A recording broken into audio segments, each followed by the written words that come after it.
থেকে বিশ্বের নানা প্রান্তের নানা অবস্থান, অভিজ্ঞতা, মতামতকে এক সুতোয় গেঁথে ডিবিসি নিউজের সাপ্তাহিক আয়োজন দুরালাপ। স্বাগত জানাচ্ছি, আমি শারমিন চৌধুরী। একসময় বিশ্লেষকরা মনে করতেন যে সিরিয়া বা লেবাননের পরিস্থিতিকে কেন্দ্র করে ইসরায়েল আর ইরানের মধ্যকার উত্তেজনা যতই তীব্র হোক বা বিক্ষিপ্ত আক্রমণের ঘটনা ঘটুক, একেবারে সরাসরি যুদ্ধ হয়তো বাঁধবে না। কিন্তু বদলে গেছে সেই পরিস্থিতি। 2 বছর ধরে ইরানের বিভিন্ন স্থাপনায় হামলা চালিয়ে আসা ইসরায়েল গেল 1 এপ্রিল সিরিয়ার রাজধানী দামেস্কে ইরানি কনসুলেটে হামলা চালায়, যাতে ইরানের এক শীর্ষ সেনা কর্মকর্তা সহ 12 জন নিহত হয়েছেন।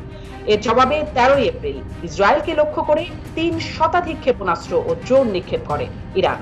যুক্তরাজ্য, ফ্রান্স ও জর্ডানের সহযোগিতায় এসব ক্ষেপণাস্ত্র ইসরায়েলি ভূখণ্ডে পৌঁছানোর আগেই ধ্বংস করে তেল আবিব। পরক্ষণেই এই হামলার বদলা হিসাবে ইরানে পাল্টা হামলার হুঁশিয়ারি দেয় ইসরায়েল।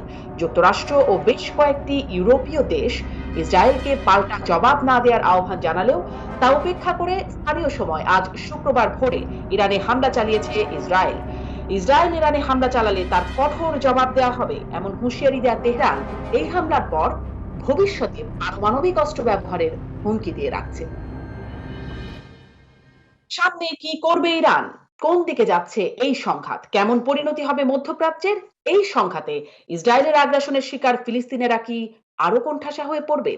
কেমন প্রভাব পড়বে বাংলাদেশ সহ পুরো বিশ্বের উপর? জানতে এবং জানাতেই আজকের দুরালাপ। অতিথি হিসেবে আমার সাথে যুক্ত আছেন বাংলাদেশ থেকে সাবেক পররাষ্ট্র সচিব ও সাবেক রাষ্ট্রদূত শমশের মুবিন চৌধুরী বীর বিক্রম।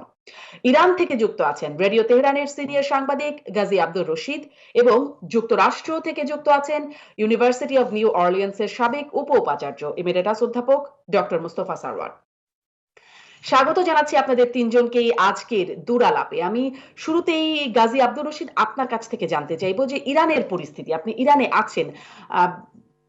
হামলার পর, ইসরায়েলের হামলার পর আমরা যেটি আন্তর্জাতিক গণমাধ্যম বা যুক্তরাষ্ট্র যেই তাদের কাছ থেকে যেই বার্তাটা জানতে পারছি যে মিসাইল বা ক্ষেপণাস্ত্র ছুড়েছে ইসরায়েল, কিন্তু ইরান বলছে ক্ষেপণাস্ত্র নয়, ড্রোন হামলা করেছে এবং 3টি ড্রোনের 3টিকেই ভূপাতিত করতে সক্ষম হয়েছে ইরান, এমন দাবি ইরানের।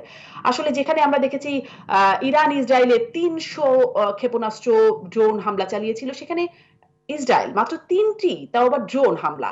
এটি কি আসলে বিশ্বাসযোগ্য? কি পরিস্থিতি আসলে?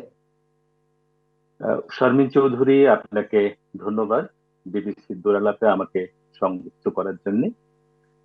আমার খুব শ্রদ্ধেয় মুস্তফা সারওয়ার ভাই, শামসের মুবিন চৌধুরী, তাদেরকেও ধন্যবাদ এবং আপনাদের দর্শকদের স্বাগত। আপনি খুব সুন্দর প্রশ্ন করেছেন যে ইসরায়েলের হামলা, যেটাকে হামলা বলা হচ্ছে, 3টি বা 4টি ছোট আকারের ড্রোন, আমরা ইরানের পক্ষ থেকে যে খবরগুলো পেয়েছি, আমাদের এখানকার মিডিয়াগুলো যা বলছে, এখানকার রাষ্ট্রের পক্ষ থেকে যা বলা হচ্ছে, সেগুলো 3টি ছোট আকারের ড্রোন ছিল এবং যেটি এখানকার আকাশ প্রতিরক্ষা ব্যবস্থা ধ্বংস করেছে। কোন রকমের প্রভাব ইরানে পড়েনি, তেহরানে তো নয়। ইস্পাহানের ওই ঘটনা নিয়ে মানুষের জীবনযাত্রার উপরে তেমন কোনো বলতে কি কোনো প্রভাবই লক্ষ্য করা যাচ্ছে না। আমি কথা বলেছি বিভিন্ন শ্রেণী পেশার মানুষের সাথে। আমরা একটা বিরতি নিয়ে ফিরি, তাহলে এই গুরুত্বপূর্ণ আলোচনার আরেকটু ভালো করে শুনতে পারবো একটা বিরতিতে। ফিরে এলাম দুরালাপে।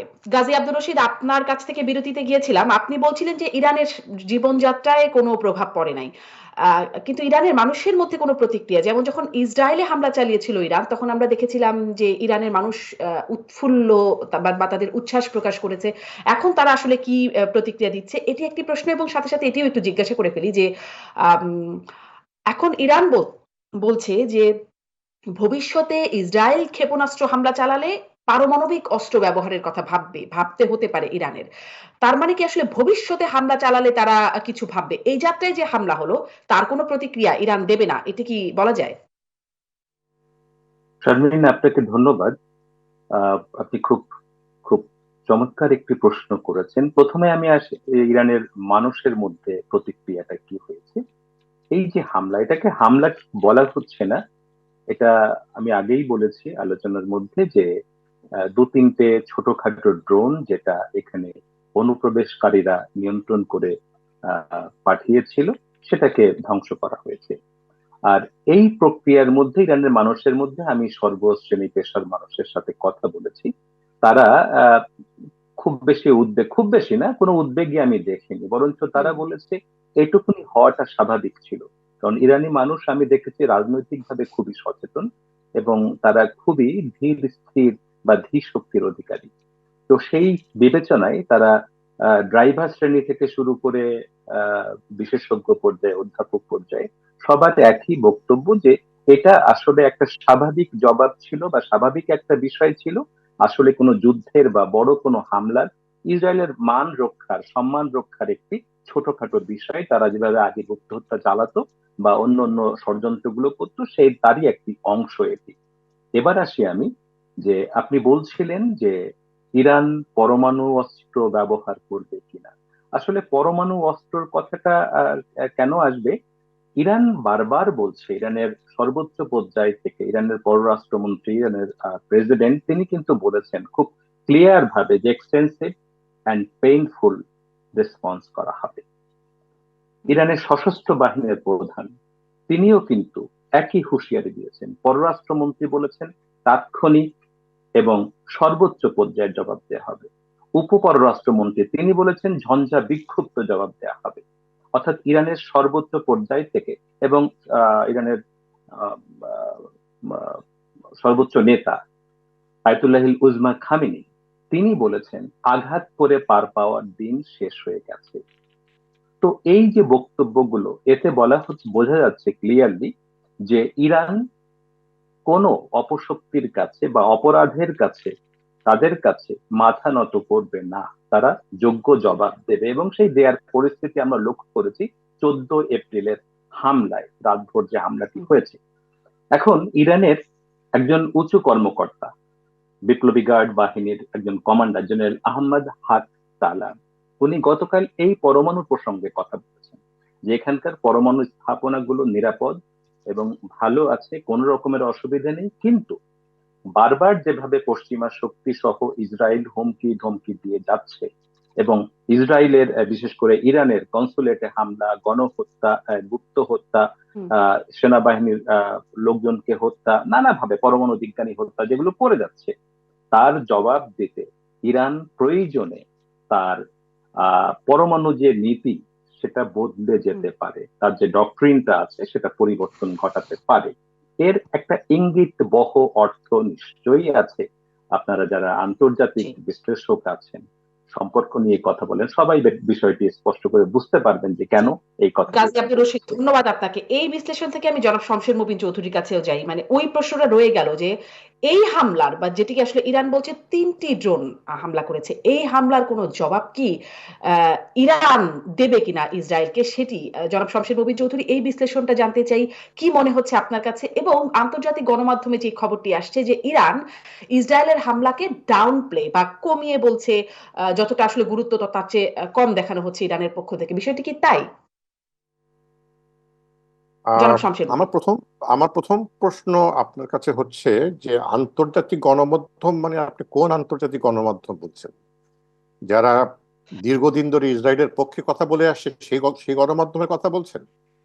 যারা ওয়াশিংটনে ইসরায়েলের দূতাবাসের সামনে একজন আমেরিকান বিমান বাহিনীর একজন সদস্য, এবং নাম শুনে মনে হল উনি ইহুদি, তিনি নিজের গায়ে আগুন পরিয়ে আত্মহত্যা করলেন মার্কিন নীতির বিরুদ্ধে, মানে প্রতিরোধে করে, সেটা নিয়ে কিন্তু গণমাধ্যমে খুব একটা আলাপ আলোচনা হয় না। আহ, একটা সেতু ভেঙে গেল বল্টিমোরে, সেটা নিয়ে সিএনএন দিনের পর দিন, ঘন্টার পর ঘন্টা ইয়ে করছে, কিন্তু ওই সময়টার মধ্যে আরো 2000 ফিলিস্তিনি মহিলা, শিশু প্রাণ হারালেন, সেটা তৃতীয় বা চতুর্থ খবর হিসাবে আসে। তো সেই গণমাধ্যমের কথা আমি কোনো গুরুত্বই দিতে হুম চাই না। আমি যেটা জনাব রশিদ থেকে যেটা বুঝতে পারলাম, এই যে 3টি ড্রোন যেটা নিক্ষেপ করা হয়েছিল ইরানের প্রতি, আহ, যে প্রতিক্রিয়া ইরানের ভিতরে রশিদ সাহেব বললেন, এটা মনে হয় অনেকটা সুরসুরির মতো, মানে হামলা বলে যাবেন সুরসুরির হুম মতো। ইরানিয়ান এটা নিয়ে হাসে, কারণ এটা ভুললে চলবে না যে ইরানের বিপ্লবের পর 1979 সালে যে বিপ্লব ঘটলো, তখন তো ইরান দুর্বল, দুর্বল মানে কি, স্থিতিশীলতা তারা তখন অর্জন করতে পারেন। দীর্ঘদিনের ইরানের শাহের সে রাজত্ব, আহ, স্বৈর শাসকের বিরুদ্ধে তারা আন্দোলন করে বিপ্লব করে ঘটালো, তারা বসার আগে আগে এই পাশ্চাত্য দেশসমূহ এবং দুঃখজনক হলে সত্য আমাদের গালফ আরবের ভাইদের সাহায্য এবং সহযোগিতা নিয়ে তারা ইরানের উপরে হামলা চালিয়েছিল। এটা সকলেরই মনে আছে। দীর্ঘ 7 বা 8 বছর সেই যুদ্ধ চলেছিল এবং ওই অবস্থায়ও কিন্তু ইরাক, পাশ্চাত্য শক্তি এবং আরব গালফ কান্ট্রিরা মিলে ইরানকে পরাজিত করতে পারেনি। ইরান এখন তার চাইতে অনেক বেশি শক্তিশালী, অনেক বেশি স্থিতিশীল, অর্থনৈতিক, রাজনৈতিক, ভূ রাজনৈতিক ভাবে তারা এখন অনেক অনেক বেশি জোর লাগে। It's a civilisational nation. তাদের একটা সভ্যতার ইতিহাস রয়েছে। সেই পার্সোপলিসের সভ্যতা কিন্তু অনেক অনেক অনেক সেই মানে রোমান যুগের সময় থেকে। তো এখন এইটা আরো বিস্তৃত হবে কিনা এই গাজাকে কেন্দ্র করে, সেই আশঙ্কা আমাদের সকলের। এটা বিস্তৃত হলে আমরা সকলেই কোনো না কোনো ভাবে আক্রান্ত হব, ক্ষতিগ্রস্ত হব। ভূ রাজনীতি বলেন, রাজনীতি বলেন, আমাদের জন্য যেটা বড় বড় মানে উদ্বেগের বিষয়, জ্বালানি সরবরাহ নিয়ে আমাদের একটা বিরাট প্রশ্ন দাঁড়াবে। জ্বালানির দাম কত চৌধুরী, একটু এই যে প্রভাবটা কি পড়বে এটা নিয়ে আমি আরো একটু বিস্তারিত পরবর্তীতে শুনতে চাইবো, কিন্তু আপনি যেই অংশটি বলছিলেন যে ইরানে যেই হামলা আপনি বলছেন না, কিন্তু যেটি পাল্টাপাল্টি যেটি ইসরায়েল করলো সেটিকে আপনি বলছেন হাস্যকর এবং সুরসুরি। কেন দিল ইসরায়েল এরকম সুরসুরি? তার উদ্দেশ্য কি? ওই যে নেতানিয়াহু তার গদি বাঁচাতে হবে। নেতানিয়াহু তো এখন সবচেয়ে বেশি দুর্বল অবস্থায় আছে ইসরায়েলের ভিতরে এবং ইসরায়েলের বাইরে। ইসরায়েলে নেতানিয়াহুর গ্রহণযোগ্যতা এখন মানে 30-এর নিচে নেমে এসে 30% নিচে নেমে। আজকে যদি সেখানে একটা নির্বাচন হয়, নেতানিয়াহু সেই নির্বাচনে জয় হওয়ার কোনো সম্ভাবনাই নেই। সে যুদ্ধ করছে শুধু গাজার বিরুদ্ধে নয়, তার নিজের অবস্থান, তার প্রধানমন্ত্রিত্ব বাঁচিয়ে রাখার জন্য। এই জন্য সেটা করলো যে আমারও শক্তি আছে, আমিও 3টা ড্রোন মেরে দিলাম। ইরান যদি কিছু করতে চায়, এটা ইরান করবে না। ইরানকে যদি আরো উস্কানি না দেওয়া হয়, হয়তো ইরান অনেক বেশি চিন্তাশীল রাষ্ট্র, এটা করবে না। তবে ইরানের হাতে সবচেয়ে বড় অস্ত্র যেটা, এটা পারমাণবিক অস্ত্র নয়। ইরান এখন কিন্তু পারমাণবিক ক্ষেপণাস্ত্র তৈরি করেছে বলে স্বীকার করছে না তারা। হয়তো তাদের সেই দক্ষতা বা সক্ষমতা আছে, কিন্তু করছে না। যদি ইরানকে যুদ্ধে টেনে আনা হয়, এই স্ট্রেট অফ হরমুজ, যেটা হরমুজ প্রণালী, এইটা যদি ইরান বন্ধ করে দেয়, তাহলে আপনি শুধু ইরান না, সৌদি আরবিয়া, কুয়েত, কাতার, কোথা থেকে আপনি জ্বালানি আর ওখানে আপনি আনা করতে পারবেন না। এতে ক্ষতিগ্রস্ত হবে সবচেয়ে বেশি বাংলাদেশের মতো দেশ। আমরা জ্বালানি আমদানি ভিত্তিক একটি রাষ্ট্র, সম্পূর্ণ নির্ভরশীল আমরা আমদানির উপরে, আমাদের জ্বালানি। সেটা যদি বন্ধ, এরই মধ্যে ইউক্রেন ওয়ারের পরে, তারপরে তো এই গাজার ওয়ারের পরে ইতিমধ্যে আমরা ক্ষতিগ্রস্ত হচ্ছি। তারপরে যদি সেইটাও যদি ইরান বন্ধ করে, সেই হাতিয়ারটা কিন্তু ইরানের হাতে আছে এবং আগে তারা করেও তারা দেখাতে পেরেছে যে আমরা এটা কি করতে পারি সেখানে। তো ইরানকে কেউ যদি হালকা ভাবে, এর চাইতে বড় বোকার আর কেউ হবে না। একদম স্পষ্ট। শমশের মুবিন চৌধুরী, আপনাকে ধন্যবাদ। আপনি বলছিলেন হরমুজ প্রণালী বন্ধ করে দিলে কি অবস্থা হবে, তার আগেই আমরা দেখছি জ্বালানি তেলের দাম বেড়ে গেছে। সেই প্রসঙ্গটি নিয়ে পরে আসি। আমি ডক্টর মোস্তফা সারোয়ার, আপনার কাছ থেকেও একটু এটি শুনতে চাই যে এই যে সুরসুরি দেয়ার যে প্রসঙ্গটি বলছিলেন আমার আগের বক্তারা, আপনার কাছ থেকে একটু জানতে চাই, যুক্তরাষ্ট্র সহ পশ্চিমা বিশ্ব আহ্বান করেছিল ইসরায়েলকে এই কোন পাল্টা হামলা না চালানোর জন্য, কিন্তু সেটির তোয়াক্কা না করে আগেই বলেছে যে সেটি আসলে এককভাবে সিদ্ধান্ত নেবে ইসরায়েল, এবং সেটির প্রমাণও দেখলাম যে ইসরায়েল হামলা চালালো। কি বার্তা দিল যুক্তরাষ্ট্রকে যে তাদের আহ্বানে ইসরায়েল তোয়াক্কা করে না, এমনটি কি? হ্যাঁ, এটা তো আমরা বর্তমানে দেখছি যে একটা কথা আছে যে dog wagging the tail or tail is wagging the dog. সেটা আমরা বারবার দেখেছি যে যুক্তরাষ্ট্র অস্ত্র দিচ্ছে, টাকা দিচ্ছে, ইনফ্যাক্ট আমরা যেটাকে বলি হ্যান্ড আউট, তার উপর ইসরায়েলের অনেক কিছু নির্ভর করে। কিন্তু সে মানে নেতানিয়াহু গভর্নমেন্ট বাইডেনের অনেক ব্যাপারকে সে মোটেই তোয়াক্কা করছে না। এমনকি সে বাইডেনকে বাইপাস করে সে কংগ্রেসে এসে সে বক্তৃতাও দিয়েছে।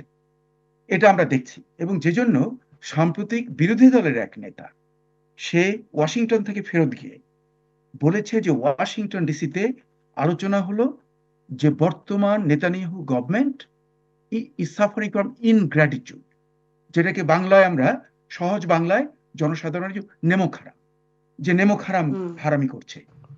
দেখুন যে এই বর্তমানে কিন্তু অলরেডি কংগ্রেসে আরেকটা $17 বিলিয়ন গ্র্যান্ট চলে যাবে ইসরায়েলে, এবং ইসরায়েলের যুদ্ধের অস্ত্র তাও কিন্তু যুক্তরাষ্ট্রের। এই যে 2000 পাউন্ডার যেগুলোকে মেরে গাজাকে একদম বিধ্বস্ত করে ফেলেছে, ধ্বংস করে ফেলেছে, সেগুলো কিন্তু মারাত্মক। ওগুলো আপনি ওরা যখন ড্রপ করেছে, এগুলো কিন্তু আমেরিকান ওই 2000 পাউন্ডার, তখন কিন্তু যে রেডিয়াস হয় তাতে সিভিলিয়ান ক্যাজুয়ালিটিস হবে এই গাজাতে। তার যে পপুলেশন ডেন্সিটি, এটা যুক্তরাষ্ট্র জানে, জেনেও যে এই কাণ্ড করেছে, তো আশকারা দিয়েছে ইসরায়েলকে। এই জন্য ইসরায়েল যেটা করলো সেটা তারা দেখালো যে আমরা একদম ইরানের ভিতরে গিয়ে করতে পারি। দুটো, একটা হলো ইরানের ভিতর থেকে তারা এটা নিক্ষেপ করেছে, এবং এটা যেখানে গিয়ে পড়েছে সেটা ইস্পাহানের কাছে, তার মানে middle central place of Iran, এটাই সে প্রমাণ করেছে। কিন্তু আমার মনে হয় যে এই সমস্ত এই যে মানে ইসরায়েল আরো বেশি করতো হয়তোবা, কিন্তু আমার মনে হয় বাইডেনের নির্বাচন বিষয় সমস্যা যুক্তরাষ্ট্রে বর্তমানে খুবই খারাপ পরিস্থিতি। বিশেষ করে আমি একটা ছোট্ট এক্সাম্পল দেব, যেমন ধরুন জর্জিয়াতে 50,000 বাংলাদেশি ভোটার, তার মধ্যে সবই প্রায় মুসলিম, উনি মাত্র 11,000 ভোটে উইন করেছেন বাইডেন। এই বাঙালি মুসলমানরাই যদি অভিমান করে ভোট কেন্দ্রে না যায়, এরা সব ডেমোক্র্যাট, তাহলে তো উনি জর্জিয়া হারিয়ে ফেললেন। তারপরে আপনি লক্ষ্য করে দেখবেন মিশিগান তো আরো জটিল, সেখানে তো হারা একদম, সেখানে অলরেডি প্রোটেস্ট ভোট হয়েছে। তারপরে আপনার পেনসিলভেনিয়া, মিনিসোটা, উইসকনসিন, এগুলোতে উনি উইন করতে পারবেন না। কাজে এই তার ভোটের ক্যালকুলেশনটাও বাইডেনের রয়েছে, যে জন্য তারা খুবই চেষ্টা করেছে যাতে ইসরায়েল পুরো একটা রিয়াকশন না দেখায় ইরানের বিরুদ্ধে, কারণ তাহলে things will go out of control, এবং এই দেশের ভেতরেও, যুক্তরাষ্ট্রের ভেতরেই ওনার ভোট পাওয়াটা একদম অসম্ভব হয়ে যাবে। কিন্তু আমি একটা কারেকশন করব এই আজকের আলোচনাতে। ইরানের যে দামাস্কাসে যে কনসুলেট জেনারেলের অফিস, সেটাতে কিন্তু বোমাটা পড়েনি। বোমাটা পড়ছে পাশের একটা বাসা, পাশের একটা হাউস, যেটা ডিপ্লোম্যাটিক কম্পাউন্ডে পড়েনি। তা সত্ত্বেও আমি এটাকে খুব গভীর ভাষায় কন্ডেম করব, যে তুমি কিভাবে অন্য একটা দেশের ভেতরে ঢুকে, মানে সিরিয়া, সেখানে গিয়ে তুমি একটা বাসায় আক্রমণ করলে, কনসুলেটের পাশে আগে থেকে ইনফরমেশন জানা ছিল যে ওখানে মিলিটারি অফিসাররা আছে। এখানে আরো একটা প্রশ্ন, এ খবর কে দিল? আরো একটা প্রশ্ন আমার, ইরানের ভেতর থেকে কিভাবে ড্রোন নিক্ষেপ করলো? এ কারা? Who are they? Is it intelligence or Mujahideen Khalq? GM Rashid বলতে পারবেন যে সমস্ত, জি, আমি মানে একদম এই প্রশ্নটা একটু জিএম রশিদের কাছ থেকে শুনে নেই, যে ইরানের ভেতর থেকে হামলাটা আসলে কিভাবে হলো, এই বিষয়ে কিছু তথ্য জানা যাচ্ছে কিনা, একটু আনমিউট করে বলবেন। ধন্যবাদ শারমিন আপনাকে। বিষয়টি আসলে খুব জটিল একটি বিষয়। ইসরায়েলের যে গোয়েন্দা বাহিনী মোসাদ এবং তাদের আরো সংশ্লিষ্ট কিছু তৎপরতা, তারা, আমি একটু আগেও আলোচনায় বলেছিলাম যে গুপ্ত হত্যা, ইরানি পরমাণু বিজ্ঞানী হত্যা, ইরানি জেনারেলদের হত্যা, নানাভাবে তারা দীর্ঘদিন ধরে করে আসছে। ইরান অত্যন্ত সহিষ্ণুতার সাথে সেগুলো চেষ্টা করেছে ম্যানেজ করার, এবং চেষ্টা করেছে তার সেই সক্ষমতা অর্জনের, তারা সঠিক জবাব দেয়ার।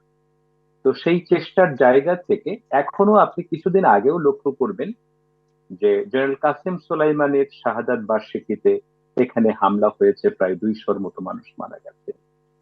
সিস্তান বালুচিস্তানে বেশ কয়েকবার, এই 2 মাসের মধ্যে কয়েকবার সেখানে বিচ্ছিন্ন ভাবে, একটু আগেই প্রফেসর মোস্তফা সারোয়ার ভাই যে কথা বলছিলেন, সেখানেও কিন্তু হামলা হয়েছে। এগুলো ইসরায়েলি গোয়েন্দা বাহিনী এবং পশ্চিমাদের, তাদেরও গোয়েন্দা বাহিনী সম্পৃক্ত এর সাথে, এই বিষয়টি খুব সুস্পষ্ট। আর এই গোয়েন্দা বাহিনী ইসরায়েল থেকে আসছে তেমনটিও কিন্তু নয়, কারণ কোন একটি দেশের মধ্যে তার ভেতর থেকেও এটা সৃষ্টি হতে পারে, মতবিরোধ, মতদ্বৈততা থেকে ভিন্ন মতের লোকজন হতে পারে, এটা অর্থের লোভে নানাভাবে এটা হতে পারে। সেই সমস্ত জায়গা থেকেই বিবেচনা করলে এটি অনুপ্রবেশকারী, তাদেরই সৃষ্ট গুপ্ত হত্যাকারী, তাদের মাধ্যমেই এটি হচ্ছে এবং এটি শনাক্তও হচ্ছে। কিন্তু এর মধ্যে প্রায় কয়েকশ এরকম গুপ্তচরকে গ্রেপ্তার করা হয়েছে এবং শাস্তির আওতায়ও আনা হয়েছে, এবং অনেক তথ্য বেরিয়ে এসেছে তারা কোথা থেকে এসেছে, কিভাবে এসেছে। এবং এখানকার আইনের শাসনটি অত্যন্ত সুন্দর, যাকে বলা হয়। তাৎক্ষণিক বিচার ব্যবস্থা, দীর্ঘসূত্রিতা এখানে নেই। সেই কাজটি করা হচ্ছে, ফলে ইরানের জি কাছে অনেক তথ্য আছে সম্পর্কিত। ধন্যবাদ আপনাকে। জি, তার মানে এই হামলাটা ভেতর থেকে কারা করলো সেটিও হয়তো বা জানবার সুযোগ হলেও হতে পারে। কিন্তু জনাব শমশের মবিন চৌধুরী, এই বিষয়ে কি একটা ছোট্ট বিশ্লেষণ, আমি একটা বিরতিতে যাব, তবে তার আগে এই বিষয়টিকে একটু ছোট্ট করে শুনবো যে ইসরায়েল কেন কিছু বলছে না? মানে যুক্তরাষ্ট্র বলছে ক্ষেপণাস্ত্র হামলা হয়েছে, লক্ষ্যবস্তুতে আঘাত আনতে সক্ষম হয়েছে, এরকম নানান বক্তব্য যুক্তরাষ্ট্রের কাছ থেকে জানা যাচ্ছে, কিন্তু ইসরায়েল কি কিছু বলছে এই হামলার পর? কোন হামলার কথা বলছেন আপনি? মানে এই যে ইসরায়েল যেটি ইরানে চালালো ৩টি ড্রোন, যেটিকে আসলে আপনি হামলা বলছেন না, সুরসুরি বলছেন, সেটির পরে কি ইসরায়েলের কোনো বক্তব্য মানে বুঝতে পারছেন যে তারা আসলে কি অবস্থানে? না, ওই যে একটা পাশ্চাত্যর একটা চাপ সৃষ্টি করার চেষ্টা করেছিল, একটা হয়তো লোক দেখানোর জন্য, যে ইরানকে আমরা সতর্ক, মানে ইসরায়েলকে আমরা বলছি, অনুরোধ করছি, সতর্ক তো করার শক্তি সাহস তাদের নাই, অনুরোধ করছি যে ইসরায়েল ইরানের উপর যেন কোনো পাল্টা আক্রমণ না করে। এবং যেটা শোনা গেল পাশ্চাত্য গণমাধ্যমে, টেলিফোনে যখন বাইডেনের সাথে নেতানিয়াহুর কথোপকথন হয়, তখন কিন্তু উনি বলেছিলেন পরিষ্কারভাবে, বাইডেন, যে হুম, আমেরিকা মানে যুক্তরাষ্ট্র কোনো আরো বিস্তৃত যুদ্ধে জড়াবে না এই মুহূর্তে। অর্থাৎ ইসরায়েলের পক্ষে তারা ইরানের বিরুদ্ধে কোনো যুদ্ধে তারা জড়াবে না, এটা তারা জড়াবে, তাদের শক্তিও নেই, সেই রাজনৈতিক অবস্থানও এখন যুক্তরাষ্ট্রের নেই। যেটা মুস্তাফা সারওয়ার বললেন, যে আগামী নির্বাচন নিয়ে আরেকটা নতুন যুদ্ধে মার্কিন যুক্তরাষ্ট্র জড়াবে, সেই ঝুঁকি হুম, বাইডেন নেবেন না। এছাড়াও যুক্তরাষ্ট্রের ভেতরে কিন্তু ইসরায়েলের বিরুদ্ধে অনেক অনেক বড় বড় সমাবেশ হচ্ছে, নিন্দা হচ্ছে, প্রতিরোধ হচ্ছে, প্রতিবাদ হচ্ছে। এটা মানে যুক্তরাষ্ট্রের সাধারণ জনগণরা করছেন, প্রশাসন এটা অবশ্য তোয়াক্কা করছে না। এখন সেই কারণে হয়তো ইসরায়েল এটা বলছে না যে আমরা করেছি। আর একটা হুম, হতে পারে যে, যদি গুপ্তচরের কথা যেটা বললেন, যে জনাব রশিদ সাহেব, যে হয়তো গুপ্তচররা এটা করেছে, এটা তো স্বীকার করা তাদের পক্ষে সম্ভব না। গুপ্তচর তো তারা যে গুপ্তচরের নিয়ন্ত্রণ করছে, গুপ্তচরদের এজেন্টদের, সেটা ইসরায়েল তারা এটা স্বীকার করবে না। তো সে কারণে ইসরায়েল হয়তো মুখ খুলছে না। ইসরায়েলের যখন এখন বড় সমস্যা হচ্ছে যে গাজার এই ঘটনাটি, যেটা তারা ভেবেছিল 6 দিনে শেষ করতে পারবে, যেটা 1967 সালে তারা করেছিল, 1973 সালের যুদ্ধটা বোধহয় 10 দিন চলেছিল, এখন এটা প্রায় 5-6 মাস হয়ে গেছে। ছোট্ট একটি ভৌগোলিক আয়তন গাজা, সেটাও তারা 6 মাসের মধ্যে তারা কিছু করতে পারছে না। এখন পর্যন্ত ইসরায়েলের 600-র বেশি মানে সেনা সদস্য প্রাণ হারিয়েছেন এই গাজাতে। এখন এটা থেকে তার নিজেকে বের করবেন কিভাবে, মানে কি সমাধান হলে নেতানিয়াহু মুখ রক্ষা করে সেখান থেকে বেরিয়ে আসতে পারবেন, হুম, হুম, সেই সমাধান এখন নেতানিয়াহু খুঁজছেন, কিন্তু পাচ্ছেন না। জি। দেখাবেন না, কারণ দেখাতে গেলে তার মানে তার দুর্বলতা এই বিষয়ে বেরিয়ে আসবে। সে কারণে একটা হয়তো তিনি, বিরতিতে যাই। জি, জনাব শমশের মবিন, একটা বিরতিতে যাই, কিন্তু আপনি যে বলছেন মুখ রক্ষার চেষ্টা, যদি আপনাদের আগের বিশ্লেষণ থেকে যেটি আসছিল যে ইসরায়েলে নেতানিয়াহুর সমর্থন 30%-এরও নিচে নেমে গেছে, যুক্তরাষ্ট্রের সাথে নেতানিয়াহু প্রশাসন নেমক হারামি করছে, তাহলে নেতানিয়াহু আসলে কিসের ভিত্তিতে ইসরায়েলের টিকে আছে এখনো, এটিও একটু বিশ্লেষণ শুনবো একটা বিরতির পরে। ফিরছি দুরালাপে। ফিরে এলাম দুরালাপ। আমি ডক্টর মুস্তাফা সারোয়ার, বিরতিতে যাবার আগে যে প্রশ্নটি বলছিলাম যে আমি জানতে চাইবো যে যদি ইসরায়েলের নেতানিয়াহুর সমর্থন কমে যায়, 30%-এরও নিচে নেমে আসে, যদি যুক্তরাষ্ট্রের সাথে ইসরায়েল নেমোখারামি করে, বাইডেন প্রশাসনকে বাইপাস করে, যেমনটি আপনারা আগে বলছিলেন, তাহলে নেতানিয়াহু আসলে কিসের ভিত্তিতে টিকে আছে ইসরায়েলে? এবং আহ, এত কিছুর পরও কেন এই যে যুক্তরাষ্ট্র বলছে ইস্পাত কঠিন তাদের বন্ধুত্ব থাকবে, মানে তাদেরকে যদি বাইপাস করে, তাদের সাথে নেমোখারামি করে, তারপরেও এমন সমর্থনের কারণ কি? না, এটার তো যে ইন্টারনাল যুক্তরাষ্ট্রের যে আভ্যন্তরীণ যে রাজনীতি, এর অর্থনীতি, এর যে পাওয়ার স্ট্রাকচারে প্রো ইসরায়েলি লবিং এবং জুইশ ইনফ্লুয়েন্স হলো দারুণ। মানে এটা এটা আনপ্যারালাল, এভরি সেক্টরস। আপনি যেখানে যাবেন, আপনি ব্যাংকিং এ যান, সব তারা। আপনি ইউনিভার্সিটিতে যান, আমি তো এখন রিটায়ার্ড, মানে এমারিটাস প্রফেসর। এর আগে যদি আমি মন খোলা কথা বলতাম, তাহলে হয়তো আমার কোনোদিন হতো না, প্রমোশনও হতো না, টেনিওর হতো না। হুম, এখানে ব্যাপারটা এরকমই। আপনি চিন্তা করে দেখুন যে হার্ভার্ডে আমার 2 ছেলে পড়েছে, ওখানে ডেমনস্ট্রেশন করেছে, সেই জন্য প্রেসিডেন্টের চাকরি চলে গেল। মানে এরা এত পাওয়ারফুল। কাজে এই জন্য এরা সবাই ভয় পায়, এবং তারা মানে এটাই হলো এদের মেইন শক্তি। মানে অসংখ্য বিলিয়নিয়ার্স তারা কিন্তু জুইশ। কিন্তু আবার আমি বলবো যে এখানে জুইশ যে ইন্টেলেকচুয়ালস এবং ধনীর দল, তার একটা কিন্তু বিরাট অংশ নেতানিয়াহুকে পছন্দ করে না, এবং তারা প্যালেস্টাইনের যে স্টেটহুডের সমর্থন করে একটা বিরাট অংশ। আমারই অনেক বন্ধু বান্ধব আছে, হ্যাঁ, যেমন এখানকার সুপ্রিম কোর্টের retired justice, very close friend of mind. তারা তারা চায় যে ওখানে প্যালেস্টাইন একটা 2 স্টেট সলিউশন হোক। কাজে এটা একটা মিক্সড ব্যাগ। কিন্তু যারা এখানে রাজনীতি করছে, লাইক বাইডেন, সে ভয় পায় যে সে যদি বেশি প্রেসার দিতে যায়, হ্যাঁ, কিন্তু বর্তমানে কিন্তু দিচ্ছে, এবং যে জন্যই কিন্তু ইসরায়েল আক্রমণ করতে সাহস পায়নি। কারণ বাইডেন ক্লিয়ার বলে দিয়েছে, তুমি যদি আক্রমণ করো ইরানকে এখন, আমরা আর থাকবো না। আমরা থাকবো না তার অর্থটা কি? যেটাকে আয়রন ডোম আমরা বলি, আয়রন ডোম, হুম, যার মাধ্যমে বাইরের যে কোনো মিসাইল ধ্বংস করে ফেলে ইসরায়েল, সেটা কাদের পয়সায়, কাদের টেকনোলজি? কিন্তু যুক্তরাষ্ট্রের। যুক্তরাষ্ট্রের টাকা দিয়ে ওটাকে মেনটেন করা হয়। এখন যুক্তরাষ্ট্র যদি আয়রন ডোমকে বলে যে আমি আর এটা করবো না, তুমি যুদ্ধে চলে গেছো আমার অমতে, তাহলে তো ইসরায়েল তো অবস্থা 12টা বেজে যাবে, সবাই ঝাঁপিয়ে পড়বে। কারণ বাইরের যে আরব দেশগুলো, তারা ভয়ে ভয়ে থাকে। কিন্তু একবার যদি বুঝতে পারে যে ইসরায়েল উইক হয়ে গেছে, তাহলে ওরাও কিন্তু ঝাঁপিয়ে পড়ার সম্ভাবনা আছে। পুরো ইকুয়েশন চেঞ্জ হয়ে যাবে মিডল ইস্টের।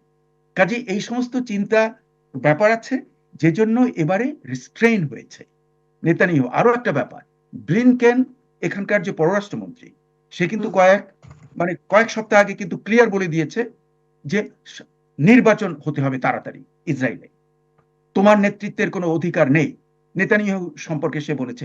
এবং বাই দি ওয়ে, ব্লিনকেন নিজে কিন্তু Jewish gentleman, very very very rational nice guy. কিন্তু মানে তারা যা করছে সেটাকে আমি আমি কন্ডেম করছি গভীর ভাষায়, কঠোর ভাষায়। তার কারণ, যে অস্ত্রগুলো দিয়ে এই গাজার লোকদেরকে মারা হচ্ছে, সিভিলিয়ান, শিশু, মহিলা, এবং বিল্ডিং এর পর বিল্ডিং ধ্বংসস্তূপে পরিণত করা হয়েছে, এবং যে গোলাগুলি দিয়ে খাবার যেতে দেওয়া হচ্ছে না, পানি যেতে দেওয়া হচ্ছে না, একটা ফ্যামিন সিচুয়েশন ইন গাজাতে, এটা তো যুক্তরাষ্ট্রের অস্ত্র। এটা আমরা যারা এখানে ট্যাক্স পেয়ার, মানে আমাদের যাদের বিবেক আছে, এটা তো আমাদের বিবেকের একটা দারুণ যে এটা কি, এই যে যতই মিষ্টি কথা বলুক না কেন যুক্তরাষ্ট্র, আমি কঠোর ভাষায় কন্ডেম করি। তার কারণ, তুমি তো অস্ত্র দিচ্ছ, তোমারই তো অস্ত্র ব্যবহার করা হচ্ছে গাজাতে, হুম। সেই অস্ত্র, এবং তারপরে তুমি আবার অ্যানাদার 7 বিলিয়ন পাশ হয়ে যাবে, এই কিছুক্ষণের মধ্যেই পাশ হয়ে যাবে, অলরেডি এটা কংগ্রেসে যাচ্ছে। তাহলে এটা তো একটা একটা ভাওতাবাজি। মানে এই যে ব্যাপারটা, যুক্তরাষ্ট্রের নেতৃত্বের বোঝা উচিত যে পৃথিবী এখন আর অন্ধ নয়। আমরা আমরা আমরা দেখছি সবাই, হ্যাঁ, আমরা ভিতর থেকে বাইরে থেকে দেখছি যে তুমি বাইরে বলছো যে মানে হিউম্যানিটেরিয়ান রাইটস হুম, হুম, অন্য দেশে চেনা না আছে, এইসব বাজে ফালতু কথা বলো। আর যেখানে হাজার হাজার শিশু এবং ওমেনকে বম্বিং করে মারা হচ্ছে, সেখানে কোথায় তোমার কন্ডেম? যদি ইউনাইটেড নেশনসে কন্ডেম করতে যায় ইন সিকিউরিটি কাউন্সিল, তুমি ভেটো দিয়ে বসো, তাহলে তোমার তোমার মানে তোমার কথার কয় পয়সা মূল্য? কানাকড়িও তো মূল্য নেই। হ্যাঁ, এই যে ফালতু হয়ে গেল। হ্যাঁ, আমরা এই ভিতরে বসে আমাদের কিন্তু একই ধারণা যে এখানকার কিন্তু প্রোগ্রেসিভ মুভমেন্ট, এবং মুসলিম এবং অন্যান্যরা এবং অনেক জুইসরা প্রোগ্রেসিভ মুভমেন্টে আছে। আমাদের ধারণা যে এই যে বাইডেন, এটা একটা ভুয়াগিরি করছে, এই বেটা, হুম। এটা সিনাই। একদম স্পষ্ট। কিন্তু এই যে ফালতু হয়ে যাওয়া, হ্যাঁ, বিশ্বজুড়ে যুক্তরাষ্ট্র একটা হ্যাঁ, ফালতু অবস্থানে নিজেকে নিয়ে যাচ্ছে, তাতে আসলে মানে সেই বিষয়টি কি যুক্তরাষ্ট্র বা প্রশাসন তোয়াক্কা করছে, এই একটা প্রশ্ন তো থাকেই। কারণ এরকম দ্বিমুখী আচরণ তো যুক্তরাষ্ট্র করেই যাচ্ছে বিভিন্ন দেশের সাথে। আমি জনাব শমশের মবিন চৌধুরী, আপনার কাছ থেকে একটু এর প্রভাব গাজার উপরে আসলে এখন একটু জানতে চাই, যে দৃষ্টি কি ইসরায়েল ইরানের উপরই বেশি চলে গেল এখন বিশ্বের, যেখানে একটা গাজার উপর একদম একটা ফোকাস ছিল, সেটা কি এখন সরে যাচ্ছে কিনা? আহ হ্যাঁ, সাময়িকভাবে হলেও তো সরে তো যাচ্ছে কিছুটা। এখন বৈশ্বিক এটা বিশ্বযুদ্ধ না হলেও যুদ্ধটা একটা বৈশ্বিক রূপ নেওয়ার সম্ভাবনা রয়েছে। ভয়টা তো সেখানে গাজা একটা অংশ হয়ে দাঁড়াবে, মূল বিষয় হয়ে দাঁড়াবে না, সেটাই দুঃখজনক। আপনি জিজ্ঞেস করেছিলেন যে নেতানিয়াহু তাহলে কিসের ভিত্তিতে তিনি এই আক্রমণ চালাচ্ছেন, ইরানের বিরুদ্ধে বলেন, গাজাতে বিরুদ্ধে বলেন। দেখেন, ইসরায়েলি একজন রাজনীতিবিদ এবং সাংবাদিক, গণমাধ্যমের অ্যানালিস্ট ছিলেন, উনি মারা গেছেন কয়েক বছর আগে, উরি আবনেরি। খুব সুন্দর একটা মন্তব্য করেছিলেন। তিনি একসময় কিন্তু একটা কঠোর জায়নিস্ট ছিলেন, পরে তিনি বাস্তবতা মাথায় রেখে চিন্তা করে সুচিন্তিতভাবে না, ফিলিস্তিনের উপরে দীর্ঘদিন ধরে আমরা অন্যায় করছি, অবিচার করছি, এটা ঠিক নয়। তিনি একবার একটা মন্তব্য করেছিলেন যে the US is a large Israel and Israel is a small US. মানে যুক্তরাষ্ট্র ইসরায়েলকে খেপাবে, এটা যুক্তরাষ্ট্র রাজনীতি, বডি পলিটিক্সে এই শব্দটা নেই। ইসরায়েল শুধু যুক্তরাষ্ট্র নয়, আপনি ইউরোপের দিকে তাকান, যখন নিকারাগুয়া আন্তর্জাতিক আদালতে ইসরায়েলের বিরুদ্ধে মামলা আনলো, সেই মামলার প্রতিবাদ করলো কারা? জার্মানি। সেই জার্মানি 60 লক্ষ জুইশকে তারা হলোকাস্টে হত্যা করেছিল। তাদের যে মানে কি বলবো, গিল্ট, কালেকটিভ গিল্ট, তাদের যে মানে ইতিহাস, সেই ইতিহাসটা তারা এখন ফিলিস্তিনের উপর চাপিয়ে দিচ্ছে, যে ফিলিস্তিনিরা ইসরায়েলিদেরকে শান্তি দিচ্ছে না। কিন্তু আপনি ইতিহাস খুঁজে দেখেন, রোম শহরে একটা আর্ক আছে, যে প্যারিসে যেমন আর্ক দি ট্রায়াম্ফ যেটা আছে, সেটা বলে আর্ক অফ টাইটাস। আমি তো রোমে 4 বছর ছিলাম। সেই আর্ক অফ টাইটাসের সামনে বা তার ওই আর্ক ভেতর দিয়ে প্রবেশ করে কোনো ইহুদি হাঁটে না। আর্ক অফ টাইটাসটা নির্মিত হয়েছিল 44 ইংরেজিতে, মানে আজ থেকে ধরেন 2000 বছর আগে। এই টাইটাস নামে একজন রোমান যুদ্ধ ছিলেন, তাকে দায়িত্ব দেওয়া হয়েছিল যে তুমি গিয়ে জেরুজালেমে সেই ইসরায়েলি যে ডোমটা, সেটা তুমি আক্রমণ করো। কারণ ওখানে ইহুদিরা একটা বিপ্লব ঘটার চেষ্টা করছে। আক্রমণ করে তাদের যে মেনোরা, ওই যে জুইশদের যে 6 মোমবাতির একটা ইয়ে থাকে, ওটা বের করে নিয়ে আসো। ও টাইটাস সেটা করলেন, করে তিনি ইহুদিদেরকে দাস বানিয়ে তাদের কাঁধে চড়িয়ে এই মেনোটা বের করেছিলেন। তো সেই যে 2000 বছর যে রোমান ইহুদিদের বিরুদ্ধে এই অন্যায় বলেন, যাই বলেন, ইহুদিদের বিরুদ্ধে তো শেক্সপিয়ারও লিখেছেন। সম্প্রতিকালে স্পেনের ইতিহাস আছে, যুক্তরাজ্যের ইতিহাস আছে। তাদের যে ঐতিহাসিক অন্যায়, যে ইতিহাস ইহুদিদের উপরে, এটা তারা এখন ফিলিস্তিনের উপরে চাপিয়ে দিয়ে তারা ইসরায়েলকে এখন মানে সম্পূর্ণভাবে সমর্থন করছে। কিন্তু যে চিন্তাশীল ইহুদিরা যারা বাইরে রয়েছে, আপনি রোমান, তার নাম হচ্ছে রামন ফিঙ্কেলস্টাইন, একজন প্রফেসর, যুক্তরাষ্ট্রে আছেন তিনি। তার বাবা এবং মা নাজির হলোকাস্টের সময় তারা কারারুদ্ধ ছিলেন, জীবন নিয়ে তারা বেঁচে আসছেন। তখন তার সন্তানদেরকে তারা শিক্ষা দিয়েছিলেন যে আমরা যে অত্যাচারের শিকার হয়েছি জার্মানিদের হাতে, তোমরা কিন্তু সেটা ফিলিস্তিনের উপরে করো না। হলোকাস্ট তোমরা অন্য রূপে হলোকাস্ট করেছে ইউরোপিয়ানরা, ফিলিস্তিনিরা করেনি, এবং ফিলিস্তিনিরা কিন্তু সেমাইট। সেই ইতিহাসকে ঢাকার জন্য আজকে সমস্ত পাশ্চাত্য রাষ্ট্র দ্বৈত রাজনীতি, স্ববিরোধী পররাষ্ট্র নীতি, স্ববিরোধী তাদের যেই মানবাধিকার, গণতন্ত্রের কথা তারা বলে বেড়ান, বিশ্বের সকল দেশের কথা তারা বলেন, ইসরায়েল কিন্তু সেই তালিকাতে নেই। ইসরায়েল কোন ফিলিস্তিনিকে হত্যা করলে সেটা ইসরায়েলের আত্মরক্ষার হিসাবে তারা এটা ব্যাখ্যা দেওয়া হয়। আর ভাষাটা দেখেন, তারা বলেন so many Palestinians died, যদি কোনো ফিলিস্তিনি, যখন ফিলিস্তিনিরা মারা যায়, এই যে হাজার হাজার ফিলিস্তিনি মারা গেছেন, কিন্তু একজন ইসরায়েলি মারা, তারা বলেন so and so Israeli was killed। এই যে ভাষার যে একটু ব্যবধান, এটা কূটনৈতিক ভাষায় বলে নোয়ান্স ল্যাঙ্গুয়েজ, যে একটা ফিলিস্তিনি মারা গেছে কিন্তু একটা ইসরায়েলিকে হত্যা করা হয়েছে।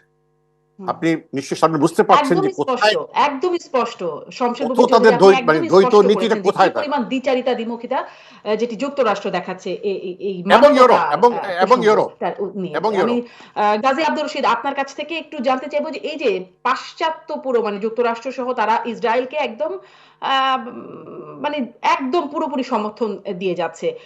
ইরান ইরান তার বন্ধু হিসেবে আসলে কাদেরকে পাচ্ছে এরকম বিষয় যদি চলতে থাকে, সংখ্যা যদি কি হবে সামনে একদম তো আর স্পষ্ট করে বলা যাচ্ছে না, যদি চলতে থাকে ইরানের পাশে আসলে কারা আছে? ধন্যবাদ শারমিন আপনাকে। খুব ভালো একটি প্রশ্ন। আমি একটু বৃদ্ধ শমশের মবিন চৌধুরী ওনার সাথে এবং প্রফেসর মোস্তফা সারোয়ার তাদের দুটো বিষয় একটু আমি কোট করব। সেটা হচ্ছে যে ঐতিহাসিক অন্যায় যেটা হলোকাস্টকে ইহুদিরা এখন সমর্থন দিয়ে যাচ্ছে এবং সেটাকে সামনে আনতে যাচ্ছে। মার্কিন যুক্তরাষ্ট্র একটি ক্যামোফ্লেজ তৈরি করে রেখেছে। যদি মার্কিন যুক্তরাষ্ট্র ইহুদিবাদী ইসরায়েলকে সমর্থন অর্থ না দিত, তাহলে গাজার যুদ্ধ বা ফিলিস্তিনিদের উপরে বর্বরচিত হামলা সেটা একদিন বা এক মিনিটেই বন্ধ হয়ে যেতে পারত। ইসরায়েলকে টিকিয়ে রেখেছে যুক্তরাষ্ট্র, তাতে কোনো সন্দেহ নেই। এবং তাদের যে দ্বিচারিতা, একদিকে তারা বলছে যে ইসরায়েল তুমি থেমে যাও, কিছু বলো না, শান্ত হও, আরেক দিকে বলছে যে ঠিক আছে তোমাকে সমর্থন করব, লৌহ বর্মের মতো আমি তোমাকে রক্ষা করব। তাহলে এই দ্বিচারী নীতি, এটি বিশ্বের চোখ কিন্তু অন্ধ নয়, আমরা সবাই দেখছি এবং সবাই এটা নিন্দা জানাচ্ছে তাদের এই দ্বিমুখী নীতির অবস্থানকে। এবং তারা এটা আগেও বলেছে জিয়ে রাখতে চায়। এখন প্রশ্ন হচ্ছে ইরান কি করবে, ইরানের সাথে কারা আছে, তার প্রতিবেশী দেশগুলো বা মধ্যপ্রাচ্য অঞ্চলের অন্য দেশগুলো তাকে কি সহযোগিতা করবে? এটি একটি খুব গুরুত্বপূর্ণ প্রশ্ন। আসলে ৪৫ বছর হয়ে গেছে ইরানের ইসলামী বিপ্লব। এই ৪৫ বছর কিন্তু ইরান তার নিজের পায়ে, নিজের সক্ষমতায় আজকের ইরান। এর আগে তো ঐতিহাসিকভাবে ইরান একটি আর্য জাতি, সভ্য জাতি, তাদের সভ্যতা দীর্ঘদিনের, পার্সিয়ান সভ্যতা। তো সেখানে আপনার যুক্তরাষ্ট্র যখন এখান থেকে তাদেরকে একরকম ঘাড় ধাক্কা দিয়ে বের করে দেয়া হলো, তারপর থেকেই ইরান যুক্তরাষ্ট্রের শত্রু। এবং কিভাবে ইরানকে আহ দমন করা যায়, শাসন করা যায়, অত্যাচার করা যায়, তার সর্বতোভাবে চেষ্টা চালিয়ে যাচ্ছে, কিন্তু আজ পর্যন্ত তারা পারেনি। শমশের মবিন চৌধুরী যে কথা বলছিলেন, ইরান ইরাক প্রতিরোধ যুদ্ধ যেটা হয়েছিল ৮.৫ বছরের মতো প্রায়, সেই যুদ্ধে ব্যাপক ক্ষতি হয়েছিল ইরানের, কিন্তু ইরান পরাজিত হয়নি, সেই যুক্তরাষ্ট্রই পরাজিত হয়েছিল এবং ইরাকের পরাজয় ঘটেছে। সাদ্দামের কি করুণ পরিণতি হয়েছে আমরা সেটা জানি। এখন মধ্যপ্রাচ্যের দেশগুলো যারা আছে, বিশেষ করে সৌদি আরব, ইউএই, কাতার, জর্দান, আহ এখানে ইয়েমেনের কথা বলবো, ইয়েমেন তো ইরানের সমর্থক দেশ।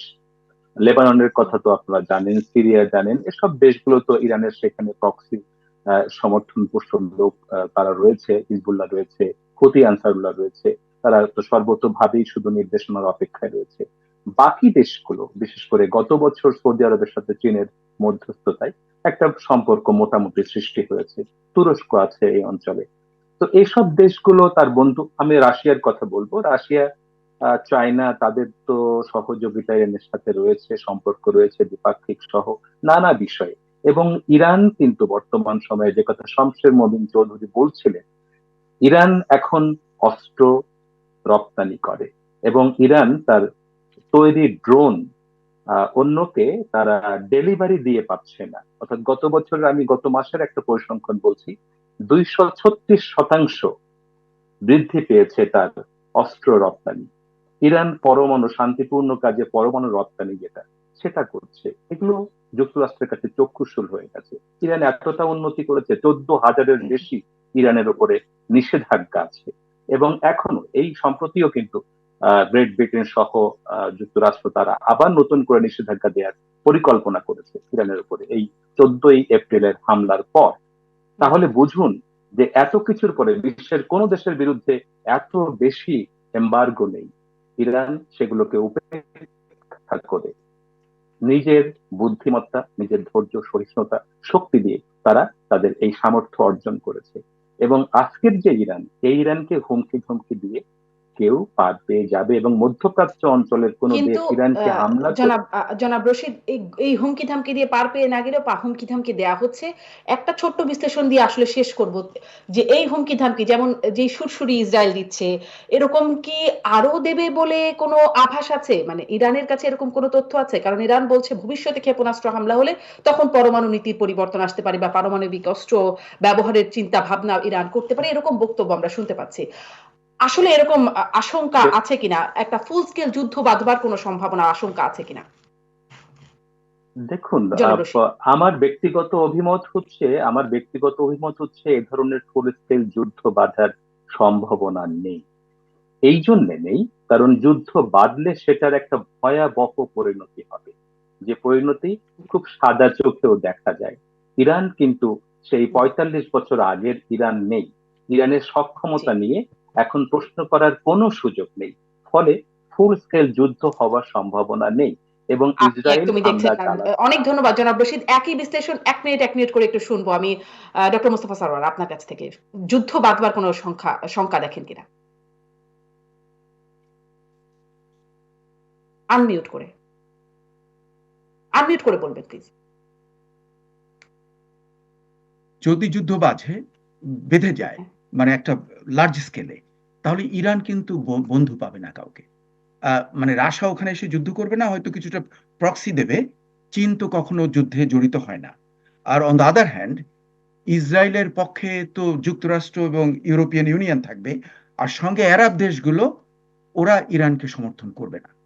কাজেই আমি মনে করি যে এই সমস্ত যুদ্ধ বিগ্রহের মধ্যে ইরানের লিডারশিপ খুব matured, they are very intelligent, এবং they know what is the international পরিস্থিতি। তাতে চীনের উপরে ভরসা করা যায় না। আমরা দেখেছি পাকিস্তান আমাদের সঙ্গে যখন মুক্তিযুদ্ধে আমরা জড়িত ছিলাম, চীনের উপরে ভরসা করে পাকিস্তানের লাভ হয়নি। আবার রাশার এখন অতটা শক্তি নেই, সে ইউক্রেন নিয়ে ব্যস্ত, সে এখানে জি, কোনো একটা যুদ্ধে জড়িত হবে না, হয়তো একটা টুমকি দেবে, তার অর্থ জি। ইরান একা পড়ে যাবে। কাজেই এই যুদ্ধ একদম ইরানের জন্য ধন্যবাদ। সামনে যে আপনাকে কোনো যুদ্ধ ধন্যবাদ। জনাব শমশের ভালো মবিন হবে। চৌধুরীর কাছে খুব ছোট্ট করে শেষ বিশ্লেষণটা শুনবো। না, আমি ফুল স্কেল যুদ্ধের সম্ভাবনা আমি দেখছি না। তবে এই অস্থিরতা বিরাজ করবে, কতদিন বিরাজ করবে সেটাই হচ্ছে আমাদের জন্য বড় প্রশ্ন, বড় উদ্বেগের প্রশ্ন। যে যতদিন এই অস্থিরতা এবং এই অশান্তি পরিবেশ করবে, এটা কিন্তু ইসরায়েলের নিজের, বললাম তো, নেতানিয়াহুর মুখ রক্ষার জন্য তিনি এইভাবেই তিনি হুমকি ধামকি দিয়ে চালিয়ে যাবেন। এর চাইতে বেশি মানে সামরিক কোনো পদক্ষেপ নেওয়ার কথা সম্ভাবনা নেই। কিন্তু ভয়টা হলো যে কতদিন ধরে এই ধরনের অশান্তি সেখানে বিরাজ করবে, সেটা আমাদের সকলের জন্য কিন্তু ভয়ের বিষয়। এটা একটা আমরা সকলে অস্বস্তি এবং মাথায় রাখবো। আশঙ্কার বিষয়। অনেক ধন্যবাদ জনাব শমশের মুবিন চৌধুরী, আপনাকে অনেক ধন্যবাদ। ডক্টর মোস্তফা সরোয়ার ধন্যবাদ, গাজী আব্দুর রশিদ, আপনাদের তিনজনকেই ধন্যবাদ। দর্শক, এতক্ষণ সাথে থাকবার জন্য আজকের মতো বিদায় দুরালাপ থেকে।